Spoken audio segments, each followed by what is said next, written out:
Have you ever sat across from someone you love, someone you have shared a home with for years, maybe decades, and realized somewhere between dinner and silence that you have absolutely no idea what is actually happening inside them? Not the logistics, not the bills or the kids or the weekend plans. What is actually happening? The weight they carry at 3 in the morning. The fear they have never once said out loud. The question they have been rehearsing in their head since Tuesday, but never quite managed to finish. You know the routine. You know the schedule. You know what they order at the restaurant you always go to. But do you know them? Do you know what the last year felt like from the inside of their chest? Do you know what they are afraid of in the dark? Do you know what they wish someone would finally ask them? St. Teresa of Avila knew this wound. She wrote about it in the 1500s, in a language most people today will never read in its original form. But the thing she described, the slow suffocation of a soul that lives alongside another soul and yet never truly reaches it, that thing has no expiration date. Teresa was not a marriage counselor. She was a mystic, a reformer, a woman who rewrote the map of interior prayer for the entire Christian world. But she understood with frightening precision what happens when two people share everything on the outside and nothing on the inside. And what she saw, what she documented in her own writing, and what her closest disciples recorded in their letters, will reframe the way you understand every conversation you have been avoiding. If you value content like this, stories grounded in real spiritual history, backed by primary sources and told without flinching, subscribe right now. It costs nothing, and it is the best way to make sure this work continues. And drop a comment below. What city are you watching from? The answers every single week genuinely surprise me.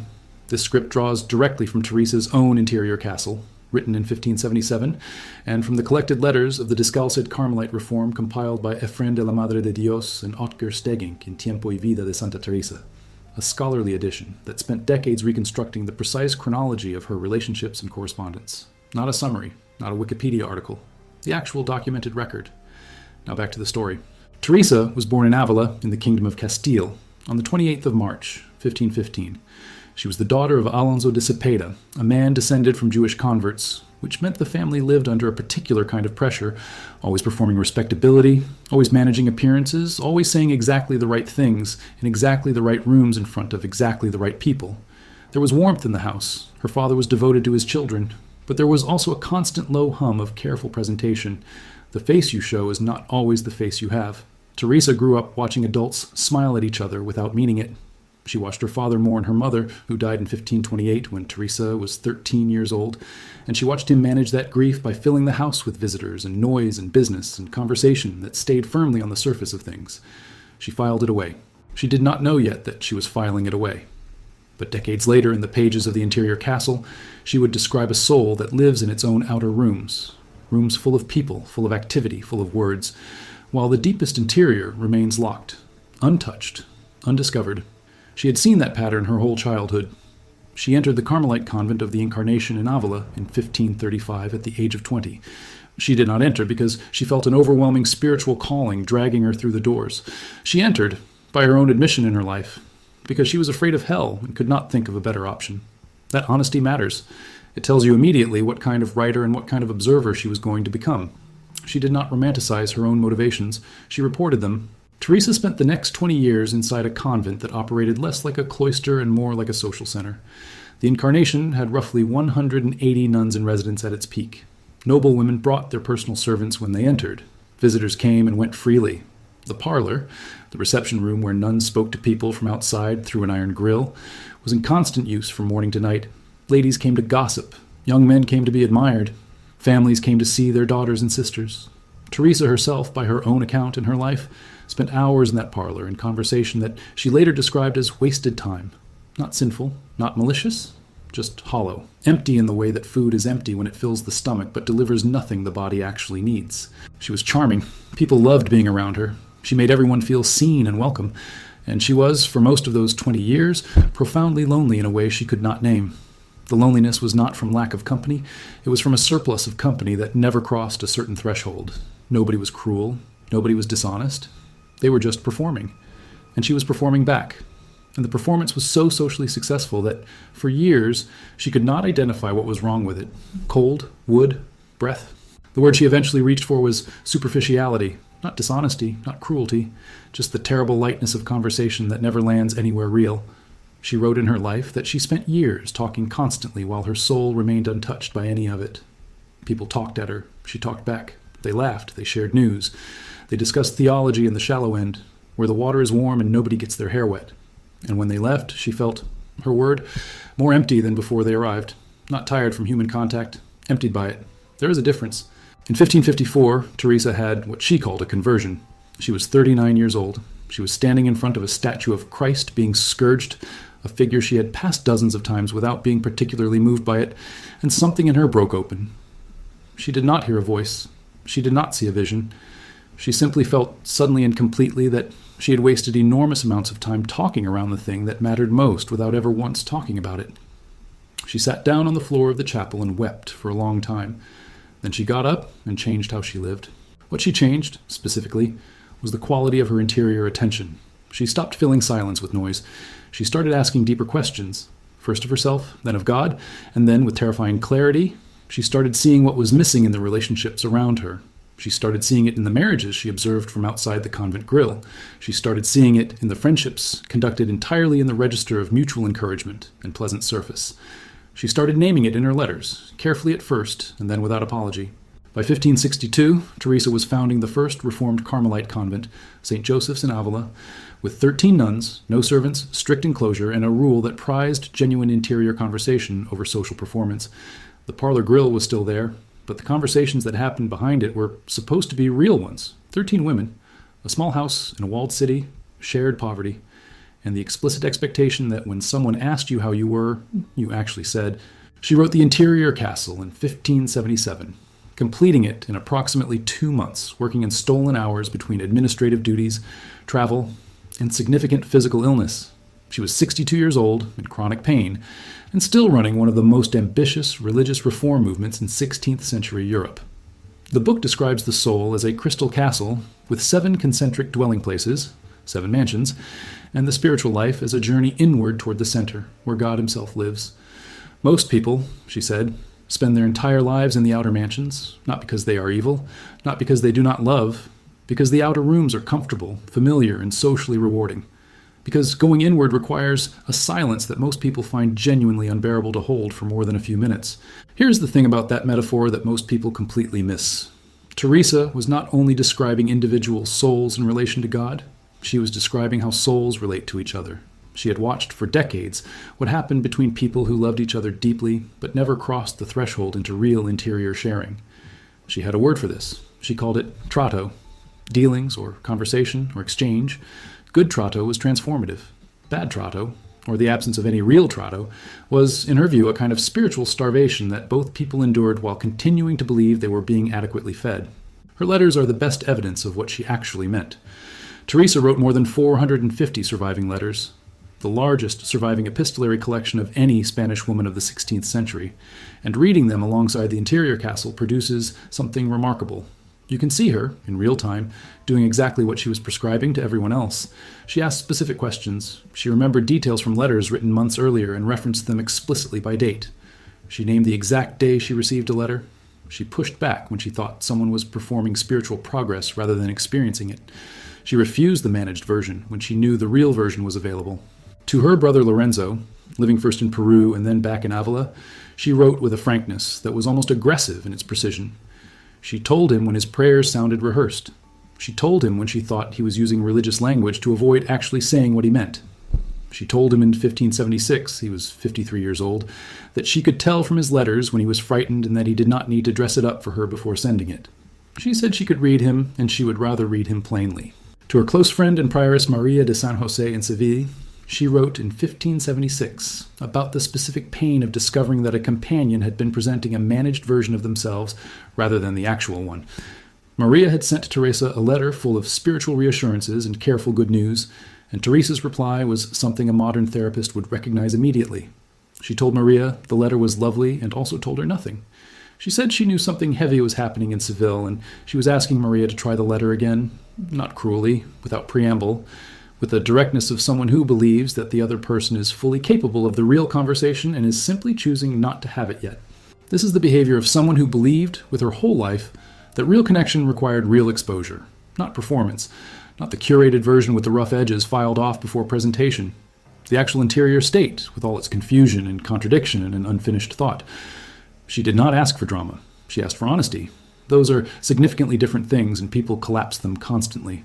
But Teresa also knew, precisely and personally, why people avoid that kind of honesty. And this is where her analysis of couples, not just nuns, but anyone in sustained, intimate relationship, becomes almost uncomfortable in how accurately it describes something that has no business being described by a cloistered nun in 16th century Castile, and yet describes it completely. In the fourth mansions of the interior castle, Teresa makes a distinction between two kinds of consolation.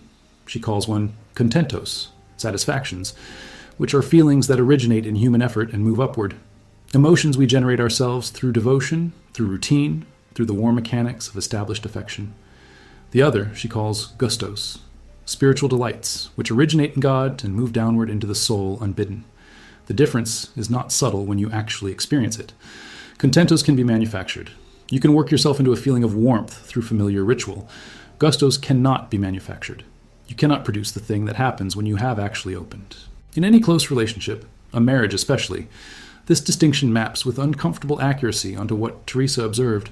You can manufacture the sensation of intimacy through established ritual, the shared meal you have had 1,000 times, the habitual endearment you say without thinking, the established rotation of small kindnesses that run so smoothly it requires no conscious attention. These are not nothing. Teresa never dismissed them, but they are contentos. They are satisfactions that live in the outer rooms.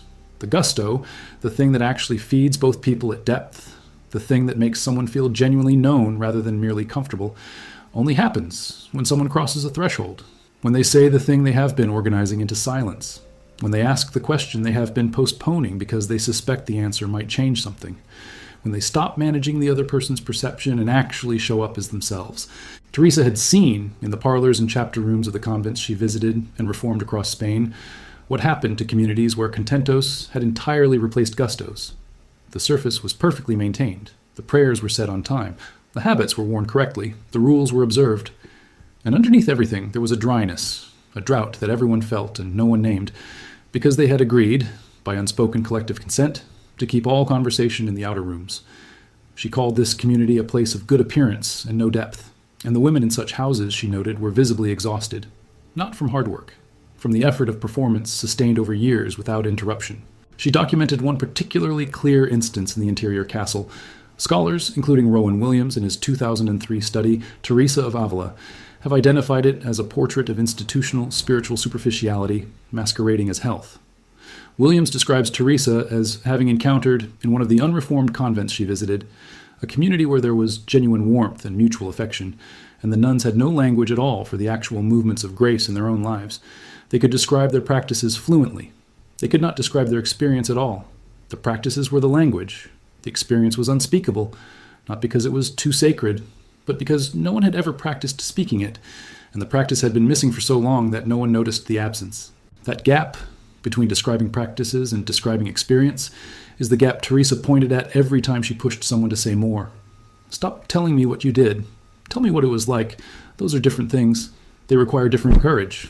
And most people, given the choice, will describe the practice every single time because the practice is safe and the experience is not. In 1569, Teresa was in Toledo, staying for an extended period at the house of Doña Luisa de la Cerda, a wealthy noblewoman who had requested her company after the death of a husband she had loved profoundly. Teresa spent months in that house, and what she observed, the texture of a household where one person was gone and the surviving person was discovering for the first time the dimensions of what had never been said, sharpened something in her thinking that she would later elaborate into the third mansions of the interior castle. She wrote to her confessor, Father Pedro Ibanez, that she had seen grief behave strangely in households where the deep conversation had been indefinitely deferred. People in those houses, she said, felt cheated in a way that surprised them and that they could not explain clearly, not only by the loss itself, by the discovery, in the loss, of all the conversations that had never happened, the questions that had been scheduled for later, the things that had been saved for a better time that never arrived, all of it unreturnable. The door closed, and the conversations were on the wrong side of it.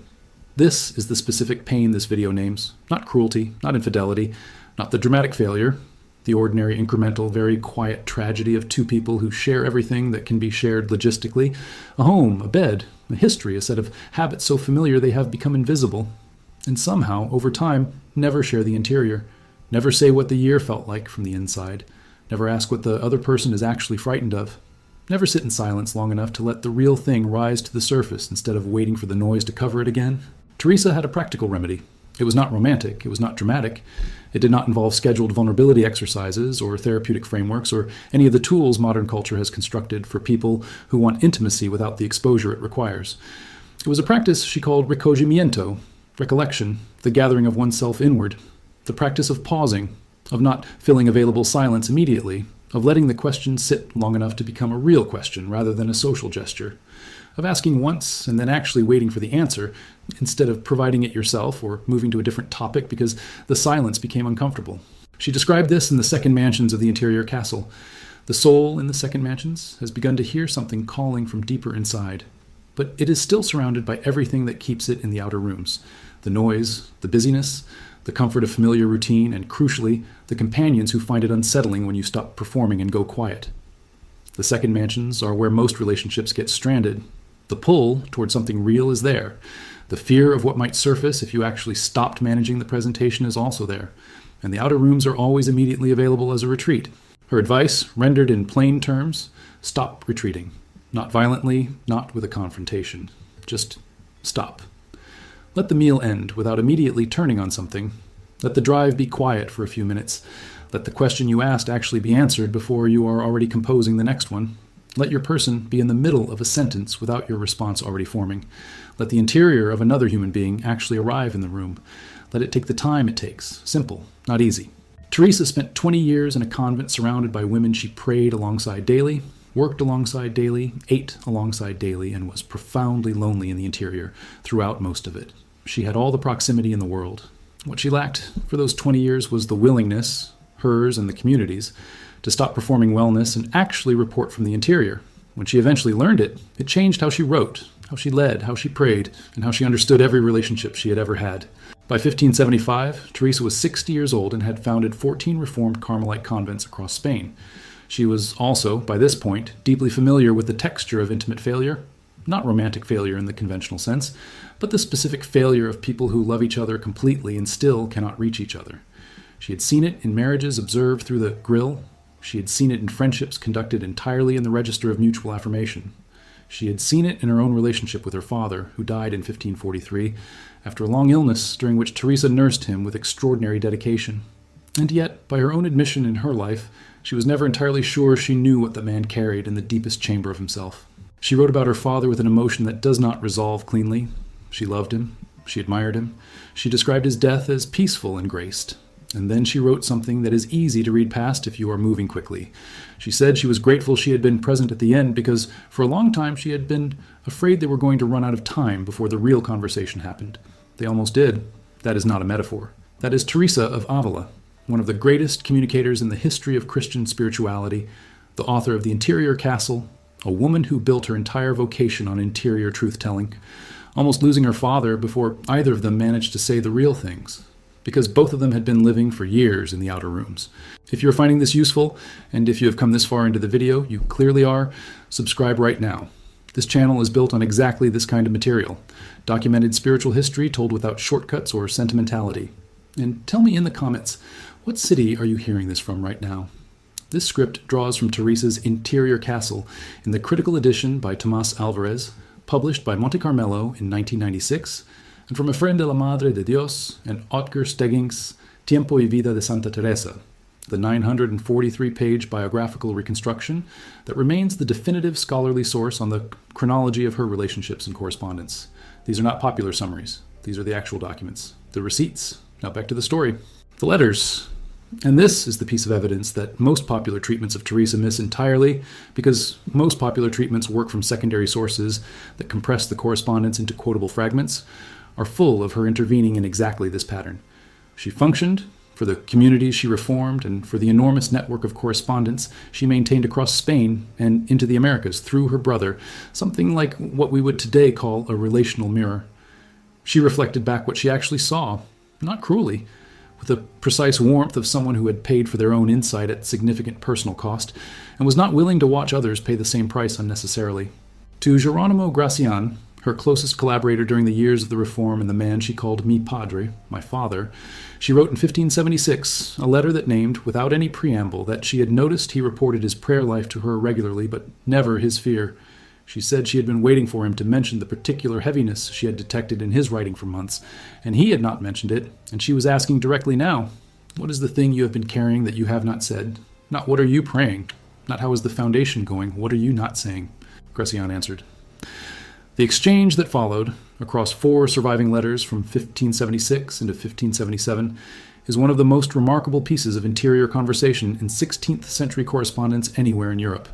2 people who admired each other enormously, who worked alongside each other constantly, who prayed together and argued theology together and spent years in sustained close proximity. Finally, actually in the room together, actually present, actually saying things without managing the presentation first. The Salamanca scholars who cataloged this exchange in the Biblioteca Mystica Carmelitana project noted that both correspondents showed a marked increase in specificity, named fears, named memories, named doubts that had been absent from the preceding 2 years of correspondence. The shift was measurable in the length and texture of the letters. The shift happened the moment Teresa asked the question she had been waiting for him to raise himself. She did not wait forever. That is the other thing.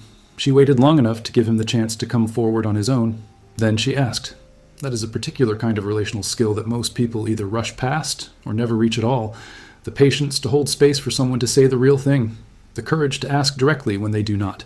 Teresa died on the 4th of October, 1582, in Alba de Tormes at the age of 67. She had been traveling, exhausted, returning from a difficult convent foundation in Burgos. She died in the company of Anne of St. Bartholomew, her nurse and secretary, who held her through the final hours and later wrote the only eyewitness account of her death that survives.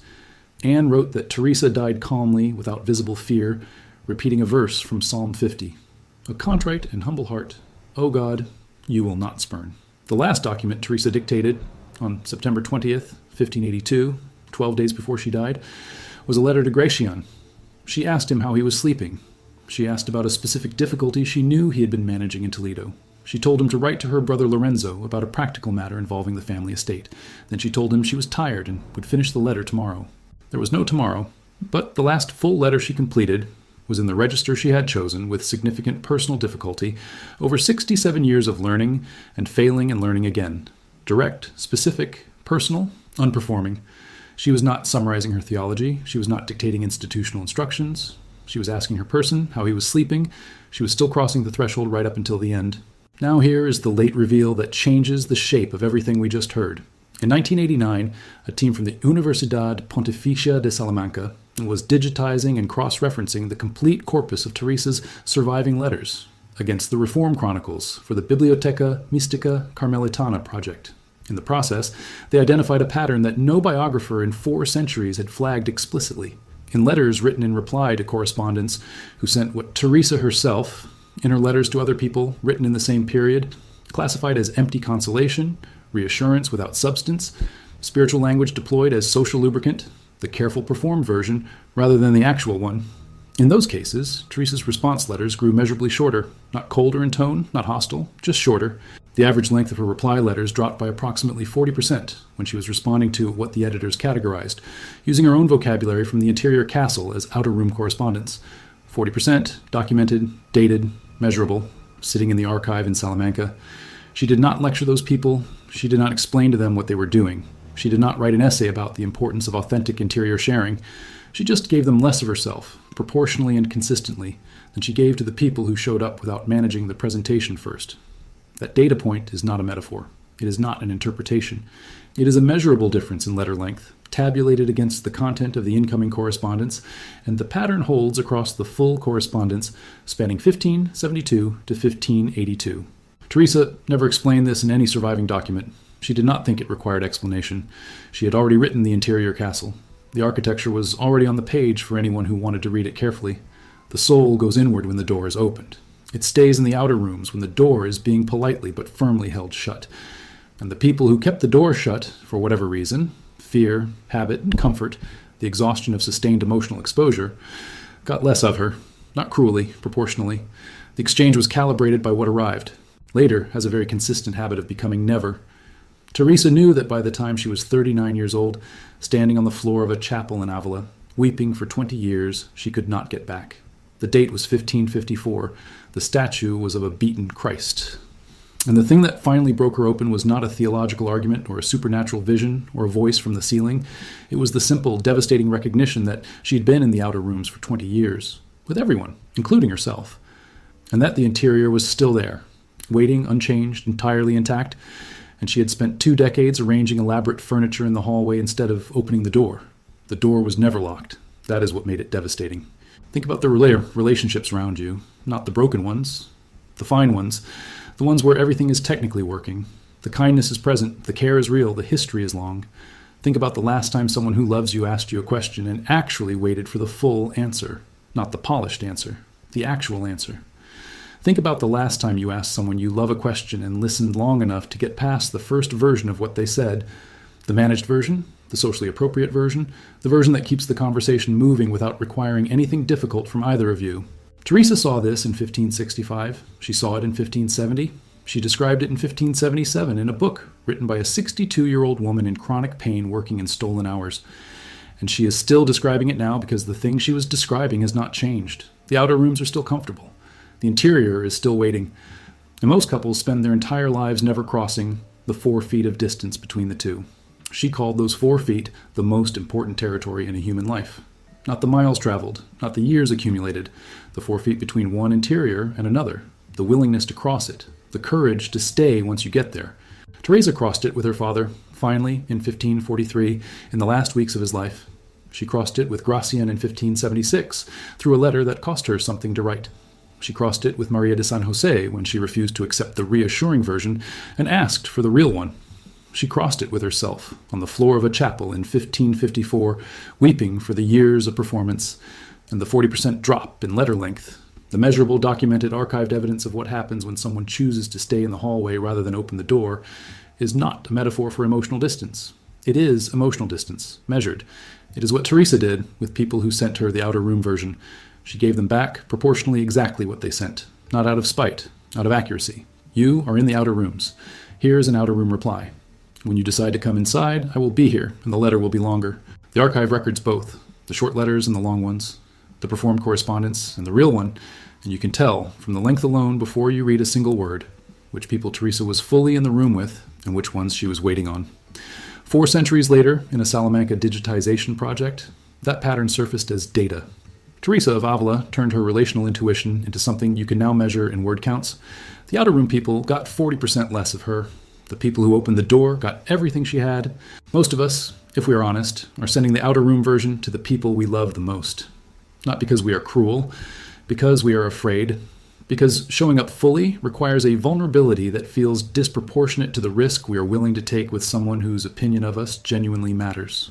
With strangers, it is easier to be honest.